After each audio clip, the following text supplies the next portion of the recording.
Comedy Gold Mines is a podcast where I get into the minds of comedians and what brilliant minds they are. Why? Well, because I feel like we are people that just have layers and levels to us. Sometimes we're understood, sometimes we're misunderstood. And the beauty of authentic conversation and great dialogue is to walk away with an understanding. Oh, today I got not only a friend, a family member, an auntie, a mama, a spirit. Ladies and gentlemen, please welcome Monique to Comedy Gold Mines. Hey, Mama Mo. Hey, my sweet baby. How you doing? I'm doing amazing. How you doing? I'm good. It's been a minute. It's been a minute.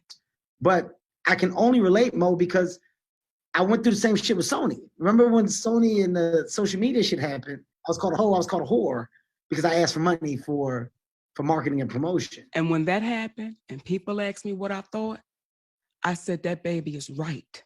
Mm-hmm. Because that's his image. That's mm-hmm. his work. So he's absolutely right. I didn't flinch and I didn't waver because right is right and wrong is wrong. There is no, I wasn't there. I can't really, right is right and wrong is wrong. First of all, let me say I'm proud of you to be courageous enough to have this conversation because a lot of people would not. When you say, Mo, it got bigger and bigger and y'all should have come together. I can't tell you how many times we tried to reach out. I can't tell you how many times we said, can we please all have a sit down? See, Kevin, this right here, I have my phone. I got the recordings of Tyler Perry saying what I did was wrong and you did nothing wrong. And when my movie comes out, I'm going to let the people know, but y'all got it too hot on the streets. So I got to wait till it cooled down. Now, this is after I've said to this man, Tyler, my family has taken a hit. My family has taken a financial hit negatively, brother, and y'all know I'm sitting in a lie. Y'all know I'm sitting in a lie. You went around and you told people how difficult I was to work with. You and I never worked together. Oprah Winfrey called my husband up directly, and she said, I totally agree with the position y'all taking, and sometimes you gotta draw the line in the sand. Lee Daniels said, Mama, you're absolutely right, but I don't think it'll play out good for you. So now you got Oprah Winfrey, Tyler Perry, and Lee Daniels saying privately, you're absolutely right. Then on top of that, there's Steve Harvey, privately. You're absolutely right. So it got bigger and bigger because what I wasn't willing to do was waver from knowing that I'm right. And what y'all are asking me to do is to work for free in hopes that they like me enough that they'll give me a chance. So you're asking me to leave my family, go overseas, bring nothing back home, but the hope that you like me enough. I'm 30 years in, y'all. I'm 30 years in. How much proving do I have to do? How much, okay, Monique, we're gonna get him on the next one. You know how many times I've heard that, Kevin? We're gonna get him on the next one. We're gonna get him on the next one. And here's the thing, baby. I don't want you to take my word, because you know your sis. You know how I operate. Mm-hmm. My integrity is everything. Mm-hmm. My character is everything. Mm-hmm. And those three people, along with Lionsgate, y'all stopped my career for the last, it's going on 11 years, Kevin. 11 years. And to not have my peers, my brothers in comedy, my sisters in comedy, to say, hold up, y'all. Y'all know what she's saying ain't no bullshit. Y'all know this is what they do to us. But when folks took a position, we can't touch that. I'm like, y'all, don't y'all know that's why they can keep doing it to us? when they came out about Ellen, and I saw so many of y'all run to her defense, and then you can only tell your relationship. Like, you can only share what your relationship is. So if that's your truth, you know what I'm saying? It's like, that's my relationship with this woman, and I know she getting hit right now. And let me just tell y'all what I know about her. When you started this podcast, you told me what I meant to you. And that means everything to me. But when I needed my community of my brothers and sisters to say, hold up, we know that woman. We know her, and we know how she get down. You feel like your closest weren't there and that you didn't have the backing of a voice. You know what? Listening to you say that, I can honestly say, I got to take a second and step back. I got to process what you said, and I got to understand that. Because I got to know that there's a feeling attached to that, and there's a justified feeling of, you know me, y'all know me, and if those that do know me, then y'all know how I am, how I operate. I'm not what I'm being painted to be. Somebody tell somebody, right? And as a person that's been in that, I've experienced that. I know what you're saying right now. I know what you're saying right now. For you, your stance, I'm going to tell you, I understand, because I understand where you're coming from, right? Mm-hmm. You're coming from a place of, you want me to leave, you want me to go, it's a month. During this month, I could be doing X, Y, and Z. Mm-hmm. I could be making money, and that's how I feed myself. You want me to go do this, not make money, and promote this thing. Guys, I'm asking for you to take care of me somewhere, somehow.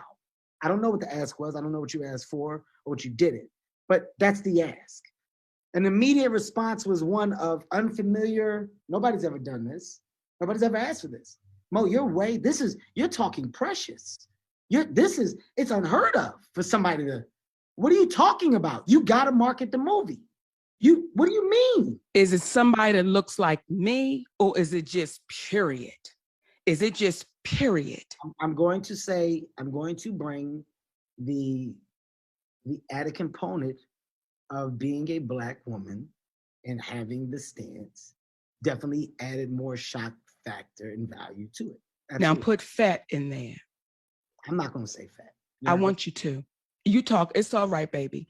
You could just say chunky.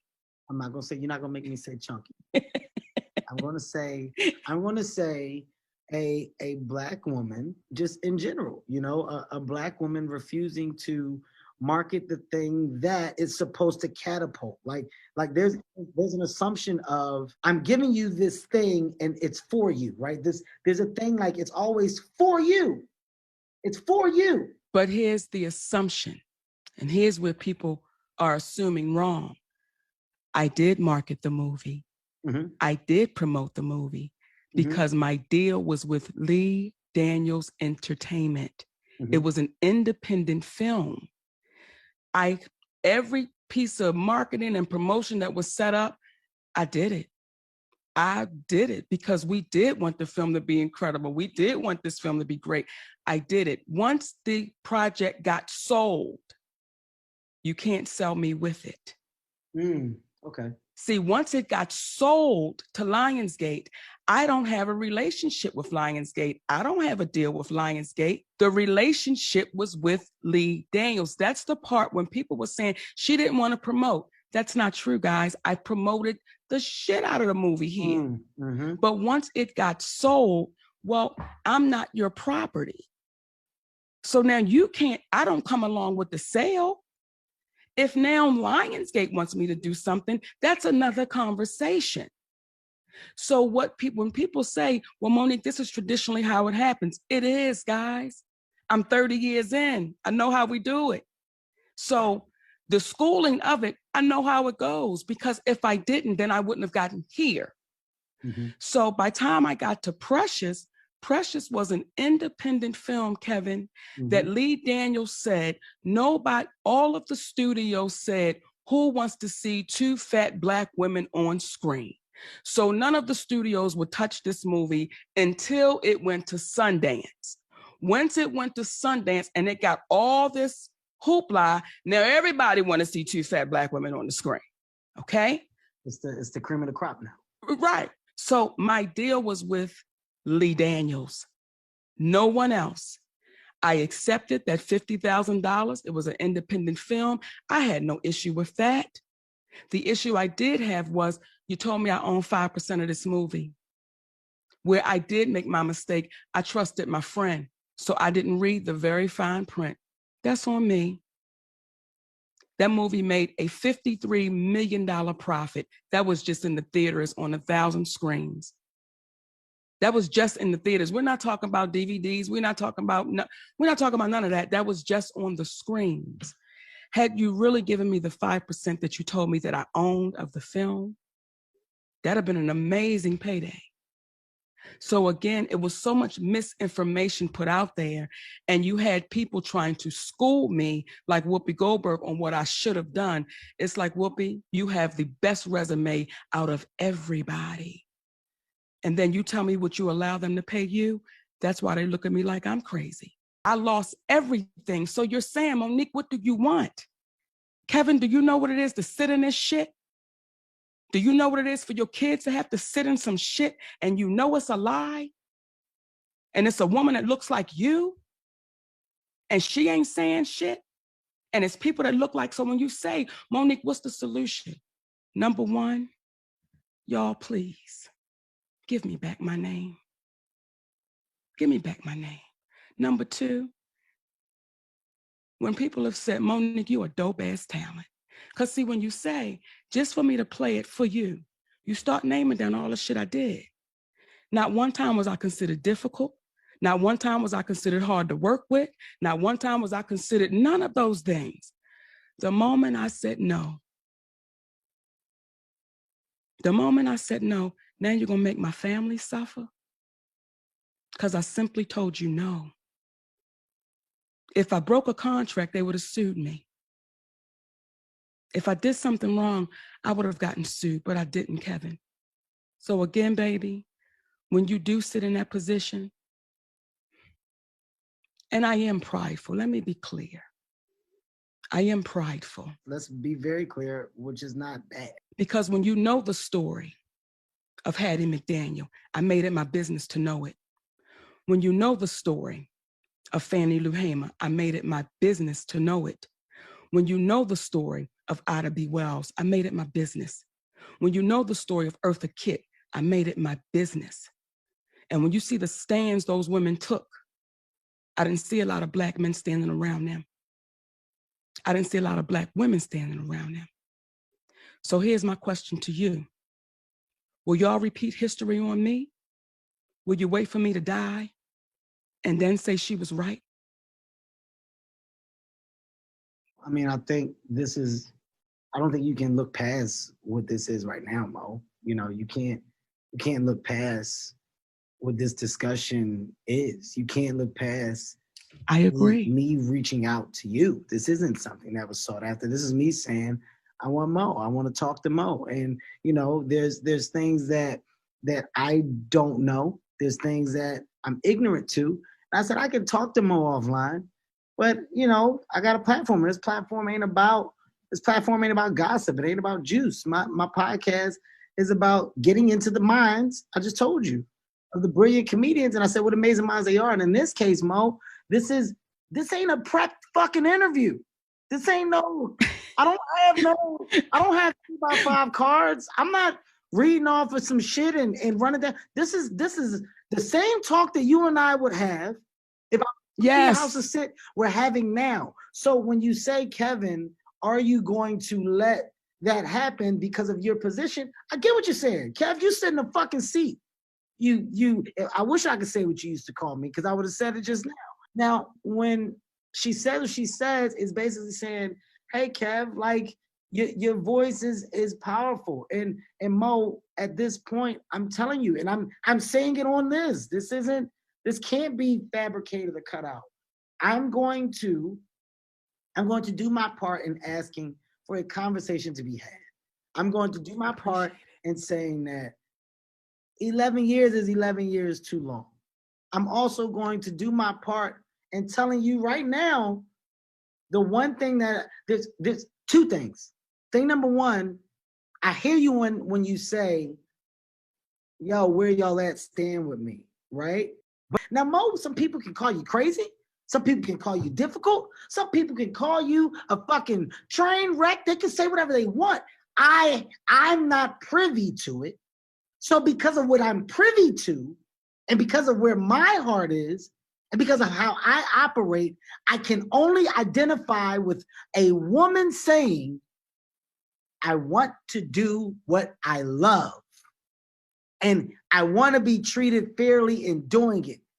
I can't find the problem in that. So when you ask me now, Kevin, help me in doing your part, I now have to say, okay, Mo, I will. I now have to say, I'm going to pick up the phones. I'm going to make the connections. And Mo, I'm going to be honest in my efforts, and I'm going to come back to you with real information. Now, if I don't do that, well, now, Mo, now you got some shit to stand on, and you get to say, man, that motherfucker told me he never did, and he never got to me. We had a conversation, and after that, that motherfucker just, man, I swear to God, this business is a funky piece of shit. That's not who I am. That's not what I am. So when you ask for action, when you ask for help, this to me is my opportunity to go and try my best to bring a resolve to the table. And I promise you, Mo, I promise you, on that woman Nancy Hart's grave, I'm gonna do my part. I'm gonna pick up the fucking phone and I'm gonna make the calls. But once y'all get on that goddamn phone, it can't be about what once was and what you said and what you didn't. It has to be about the resolve. Well, here's the thing. We've said, let's come to the table. But I would love for you to be there, because sometimes you need somebody who don't have a dog in the fight to hear it. I don't want you to just take my side. No, as you see, this isn't about me taking your side. This is yeah, but I don't just want you to hear my side. I want you to hear it, all of it, because when you say to me, Monique, listen, I'm giving you my word. That means a whole lot to me, baby. And I know you ain't gonna bullshit your word, but I would like for you to be there. Mm-hmm. Because I want you to hear it.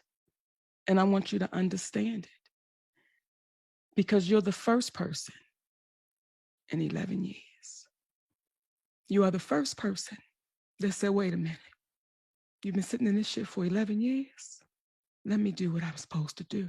You're the first person that's took that position. I've talked to political leaders.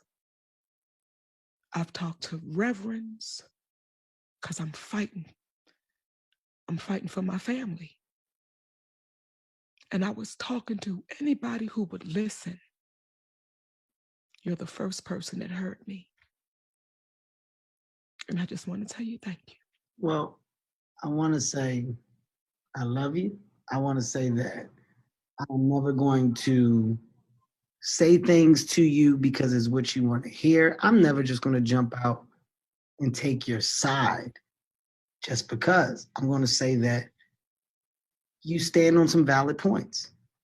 I'm going to also say that in being a work for hire in studios, I know how studios operate and I know the expectations that come with that. It wasn't until I got to a different place in my career where I was able to manage and move differently because of things that I've built. But contracts and stuff are different now because of these things that have happened. Yes. And now, you know, because of these things that have presented themselves, you know, there's writing in there that says what the talent is expected to do when said movie comes out, and it's in detail. Your social media has to be used and utilized for marketing promotion without, and you know, it's because of the ground that was shook up. It's because of the people that have thought outside the box. I can't discredit you for that. I can't sit up here and go, yo, she's fucking tripping when, you know, I had a moment where some may have thought I was tripping, right? What I also can't do, and, you know, before we wrap up, I want to make this very clear. I also can't speak passionately about the entire thing because unlike the masses, I don't know. And when people act as if they do know, that's where fire grows, that's where it spreads. So I can't speak on behalf of Oprah, Tyler, or Lee and say, well, they were wrong. They did. I can't do that because I don't know their side. I'm hearing what you said, and I can say, well, Mo makes some valid points. But it's the first that I've heard anything about it. Because when I say, when this was happening, well, I was like, well, there's nothing I can do. And granted, here's the fucked up thing about that. A simple phone call, a simple check-in at that time would have went a long fucking way, possibly. It would have went a long fucking way, possibly. But the problem with our business, the problem with our people at times, there's this cool thing of everybody's going to be okay. I mean, you good. Y'all dealing with that. I'm over here and I'm trying to figure out, I got this shit. I got all this stuff. I got to move. I ain't got the time. I got to figure out. And that's a problem. And sometimes within that problem and within that fucking mode, you miss things that you possibly shouldn't. And in this case, I missed the gesture of simply checking on a friend. Now, granted, since then, I haven't missed. I mean, you know, I've had friends in the business. I don't need to go down a fucking list. But there's friends in the business that I've had to fucking just simply reach out to and make sure they were okay. Male, female, doesn't matter. But it was as I've grown. I'm 41 now. You know, Mo, we talking about goddamn 30-year-old Kevin. 30-year-old Kevin is moving a mile a fucking minute. He's not the same. This version of me is about solve. This version of me is about solution. This version of me is about having impact in different ways. Different ways. And it ain't got to do with my fucking life. It ain't got to do with my success. That impact is within discussion, is within fucking dialogue, is within people having an opportunity to talk differently. And that's what we don't do. Everything's programmed. Everything is you know, it's manicured. It's cut to feed, right? This is something that's different. And I'm gonna do my fucking part. I can't ask for a better moment between you and I than this one.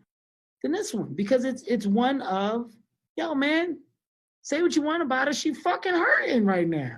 People step in shit. You got the opportunity to clean that shit off your shoe and walk around without the smell. It's fucked up if you telling me that I can't clean this shit off my shoe and I got to keep it on my shoe all this time and everywhere I go, I'm got to stink. You telling me ain't nobody going to give me an opportunity to wash it off? That's tough. And there's a lot of people that don't know what that tough feels like. And it's very easy to look at it from the outside and go, man, damn. Shit, I don't know. It's very easy to do it from the outside. But I can only imagine what it feels like on the inside. You give me 2 days. Give me a couple days. I promise you, I'm coming back with something. Plain and simple. I need to say something to you. I'm proud of you. And it has nothing to do with the action and cut of your movie stardom. I am proud of the king that you're becoming. I'm proud of the man that you are. And when you see your wife, you hug her for me. And you tell her I said thank you. Yes, ma'am. See, me and you didn't have conversations when wasn't nobody watching, wasn't nobody around, wasn't nobody listening. It was just me and you. Yes, ma'am. I will definitely do that. And you're gonna hear from me. Guys, this is Comedy Goldmine. I can't say it enough. It's not about the jokes. Podcast isn't about the jokes. It's about getting inside the minds, man. And thus far on this show, I mean, goddamn, we found out so much about my fellow comedians and my fellow comedic personalities, of life struggles, of ups, downs, of happiness, you know, of you know, career lows, of comedy lows and comedy highs. It's so much. But because we are those that provide the funny, it's assumed that we're always okay. I love you. If you do not hear from me, we know what day of the week it is.